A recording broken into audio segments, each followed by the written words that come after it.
رسول اکرم صلی اللہ علیہ وآلہ وسلم انصار کی رائے دریافت کرنا چاہتے تھے، کیونکہ ان کے ساتھ وعدہ تھا کہ جب قریش مدینہ پر چڑھائی کریں گے تو وہ بھی ان کے مقابلے کے لیے نکلیں گے۔ اس وعدہ کی ایفا کا وقت آ گیا تھا۔ حضور اقدس صلی اللہ علیہ وآلہ وسلم کے تامل و انتظار کو بھانپ کر قبیلہ خزرج کے سردار سعد بن عبادہ رضی اللہ تعالیٰ عنہ نے کہا کہ آیا حضور صلی اللہ علیہ وآلہ وسلم ہماری رائے معلوم کرنے کے خواہاں ہیں؟ خدا کی قسم آپ صلی اللہ علیہ وآلہ وسلم فرمائیں تو ہم سمندر میں کود پڑیں۔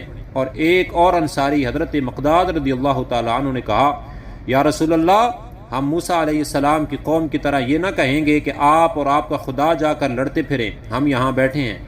ہم لوگ آپ صلی اللہ علیہ وآلہ وسلم کے دائیں بائیں، سامنے اور پیچھے سے لڑیں گے اور پروانہ وار اپنی جان رائے حق میں قربان کر دیں گے۔